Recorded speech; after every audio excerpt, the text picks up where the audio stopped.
As I mentioned in the previous slide, inside the battery pack, it is not just a set of battery modules and a stiffening structure.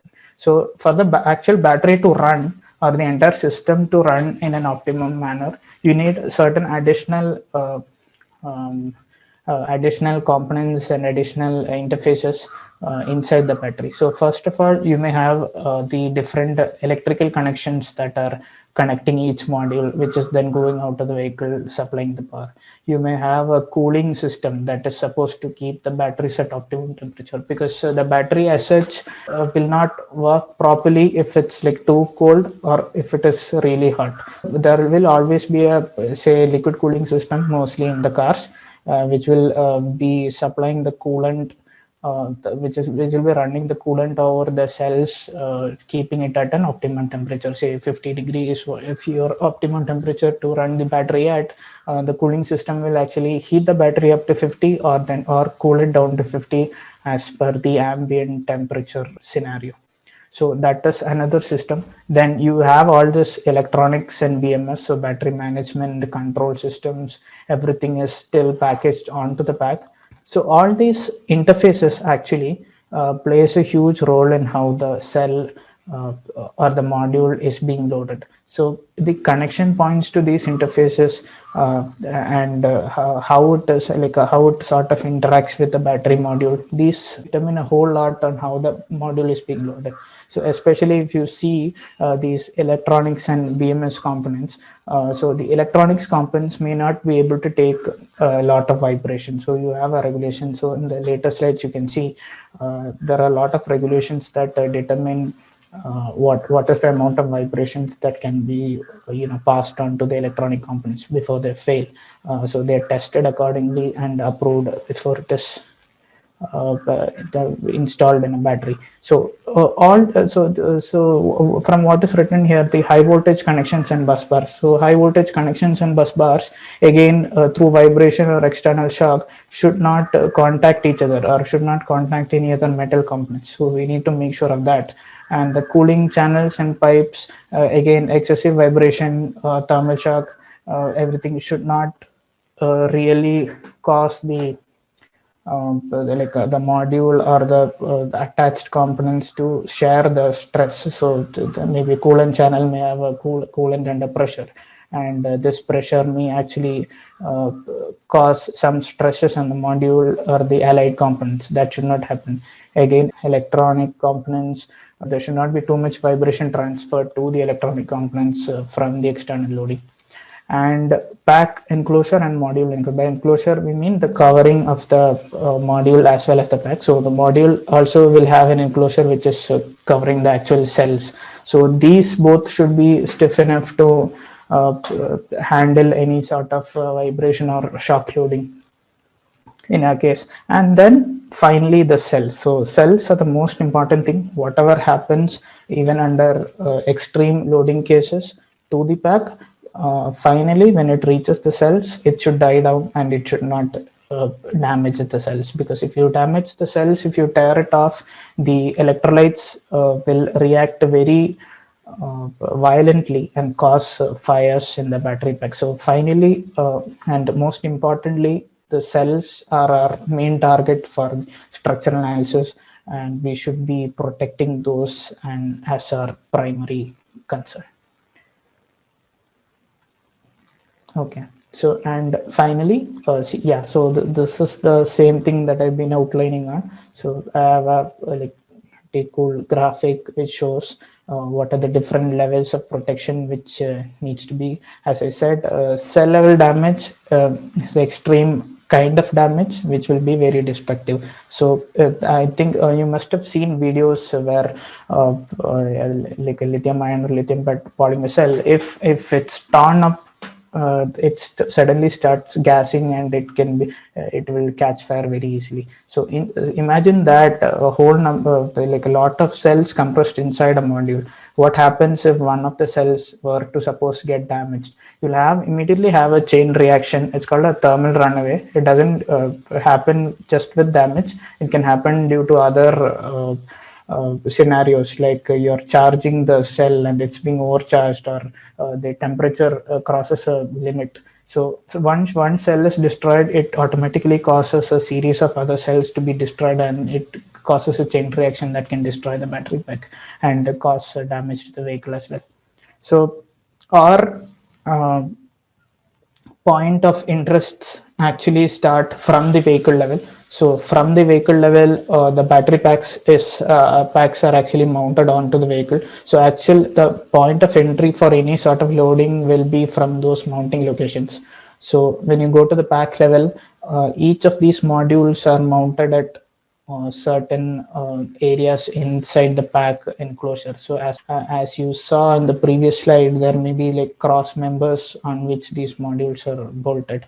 So these loads may travel from the vehicle through the mounting locations to the mounting location of a single module, and then later inside the module you have the stacked or cells in whichever configuration, whether it be cylindrical or prismatic, and finally it does travel to the cells and try to cause damage to the cells. So this sort of a pathway for loading you can consider for either mechanical or shock loads, even thermal loads. So the ambient temperature may cause like seep in through the various layers in the pack as well as a module to the cells. Then you may have electrical concerns. So all these loadings will follow a path, and finally our cell is our main goal. We need to protect it. So one of the most important steps in the before virtual validation is understanding how these parameters or how these characteristics affect the loading in the pack, and trying to devise requirements or procedures that can effectively replicate those in your model.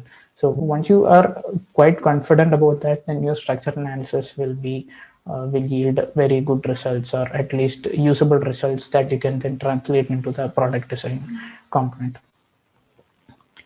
And so we just started the webinar with directly with structural analysis of battery packs. So it is also important to understand that in a OEM or a original equipment manufacturer, that we call that's what we call them. So basically car companies and companies that provide components to these car companies, which are called tier 1 OEMs, and then it goes down like that, tier 2s and tier 3. So basically OEM, so these people will have very large teams which cover all different aspects of the battery pack. So this structural analysis, durability, fatigue, and structure is just a small part of the entire CA domain where the work goes on. So you'll have crashing safety, you'll have sealing. So these are just a few examples. So what I mean to say in the slide is, what we are dealing with right now, structural analysis, CAE, is just a small part of the entire CAE, the portfolio of operations that go into the battery. Then we'll have CFT. So those guys will look at the thermal issues, the coolant flow, how the coolant flow affects the heat transfer and all those related things. And we'll have electrical teams which look at the controls, maybe even biosecurity, heat generation, and related concerns. So it's just a really big ecosystem of virtual validation that goes on, and the structures and structural analysis plays a key role. It alone cannot solve all the problems, but along by working in tandem with all the other groups, we aim to arrive at a really solid product design. That's why I've mentioned here cross-functional input. So suppose when you're going to have a structural design, a very easy example is, suppose you're going to design a cooling system. Of course, you need stakeholders from the CFD or the coolant flow analysis department to verify and validate your findings, because you making changes to the coolant flow channel or the flow system just to suit the structural needs may not work very well with the safety. So it's always while the analysis is done and while the design iterations progress, there is always constant feedback and communication happening between the different domains in the analysis portfolio. And so we usually call this as and these results come together to optimize the design of the pack. So maybe you start off with a really crude version of the pack, and then over a period of time you try to streamline it. So you try to optimize the design, you try to take out as much mass as possible, because mass is money. More material you add, more cost is going into the battery pack. And so this kind of optimization is performed by close collaboration between different teams inside the organization. So as a structural analyst or a part of the structures durability and fatigue team, you are playing a crucial role in how the battery performs during its life, and even from the inception, from the manufacturing to the end of the life. So you have your hands on the life of the entire battery, like over its entire life period. So that is how it is important in the industry. So now once you've understood how your interfaces are, what kind of packaging is used, and why the vehicle needs this battery pack, and what are the actual requirements, you can start looking more specifically at what are the loads that are going to affect the battery pack from a more deeper perspective. So here basically I've given some examples of what we normally do, what kind of loads we consider. So to be very broad, our requirements, or the loading requirements, can be categorized into two. So there will always be OEM specific requirements, which are requirements set by the organization, because they have a clear goal of what they want from the battery pack and how they want it to perform from their technical specifications. And there will always be regulations or standards that are insisted on by the government or the regulatory body in the area, or in the like part of the world where you're going to sell these. Okay, so those are the two like very broad classifications of what kind of analysis that can be done with respect to the loads that are going to be incident on the pack. So again, another classification can be how the loads affect the battery pack. So or what you are going to analyze in the battery pack as a result of these loads. So it can either be structural strength, your fatigue, durability, whatever, or it can be vibration isolation, or it can be electrical isolation, even thermal, which I've actually missed out here. So it can be any of these things. So any of these loading, the results you have to check, or results you have to think about in all these 3 or 4 categories. So how is it going to affect the battery actually in any of these cases? So basically, like I've added 5 different classifications, you can say, over the life of the battery pack, which we normally try to analyze and make sure it is okay. So initially starting off with the assembly, so from the manufacturing plant, so initially somebody has to put all this together, right? So cells to the module to the pack, everything has to be put together based on the design from the design engineers, and the approved or validated results from the CA engineer. They have to put together all these components one by one together. So during this assembly itself, our eyes have to be keenly watching what is happening to the different components, and try to analyze those possibilities to make sure that nothing bad happens. So from the assembly in the manufacturing plant, so manufacturing plant, usually it will be carrying around the battery or moving it from one place to another, and different other manufacturing processes that may affect the like strength of the battery. And then transport. So transport and operational loads have the same intent, but it is completely different. So by transport, what I mean is in the battery manufacturing plant or between plants, when the components are shipped, or some other, say the module is shipped, or the pack itself is shipped from one location to another before it goes into the vehicle. So those all come under transport loads. So shipping, so it may go in a container, or it may go in by road. So whatever it is, all the loads that will be incident on the battery while transporting that comes under transport loads. So operational load is once a battery is installed in your road car, the car, truck, whatever it is. So while it is running over its life, what are the kinds of loads you can to predict and try to analyze.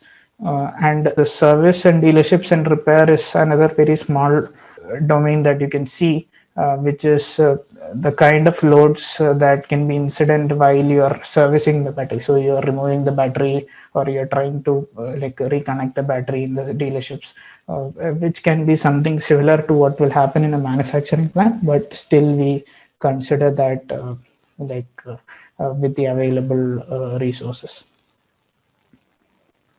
So same thing, loads, I've added some examples here for the categories that I just explained. So one thing, maybe I can give you a few examples here. So in the third category, transport, as I said, these are loads that can be incident on the pack or the allied components during the transport of the battery pack, which before it is being attached to a vehicle. So I think you may recognize the sticker which is written as a UN 3481. So it's called a UN dot requirement. It is a requirement from the government or the regulatory body regarding what kind of loads the battery should be able to endure while it is being shipped from one location to another. So this may be familiar to you because when you buy, say, a device, a product with a large enough battery, especially if it's a lithium ion or lithium polymer battery, like your mobile phone or a power bank or something from Amazon or something, when you buy it, you will find the sticker on the outside of your packaging. So which means that it has passed this requirement. So, and it is safe to be shipped using a specified method. So this UN dot requirement is actually like very detailed set of requirements that the lithium ion batteries have to pass. And this is an example of a government or regulatory requirement that every OEM who's going to build has to follow. So they will devise a set of tests based on this, virtual, maybe even physical, but these virtual tests can be easily used to make sure that it passes the requirements. And again, for operation loads, I have another example. So as I said, in the interfaces, the electronic components which the battery uses. So other than the cell, you may have some other PCB boards and everything that is stuck onto the module, which will control the various aspects of the charging and the sensors and everything. So this SAE J2380 is another such requirement. The chase that you need to, the electronic components need to pass a certain vibration, you could say, limit. Say they actually measure it in GRMS, which is the vibration response. So this standard, actually, if you have access for SAE, you can go and check it out. The standard actually specifies a few vibration profiles which the manufacturer may need to apply to the battery module. And under application of this vibration profile, the electronic components and the cells, everything should not show any failure. So this is one requirement again. So this is sort of a standard which everyone follows from the manufacturer side, which will make sure that the electronic components will perform reliably while it is installed on the battery pack and while it is being operated on the road. So maybe like all other examples are like fairly very simple ones. So suppose if I say a lot of the times in many of the places, battery packs may need to be lifted, may need to be hoisted and kept on the floor. So maybe a few years back, battery packs were like really tiny, really small. Now, suppose if you have seen the Hummer EV launch video, they show the battery. So that battery is like has 2 stacks of modules. It is like really big, twice as big as a normal Bolt or a Tesla car. So you can imagine that kind of weight when you're trying to lift it. There may be damages that can happen to the battery in the manufacturing plant itself. So you have to imagine that even before going to the vehicle, there are a lot of instances where your battery components can fail. and once it fails, it is a huge problem. So then you cannot install it to the pack. So similar conditions, we try to study, and we try to come up with good analysis procedures, and we try to implement that before, like during the product design phase.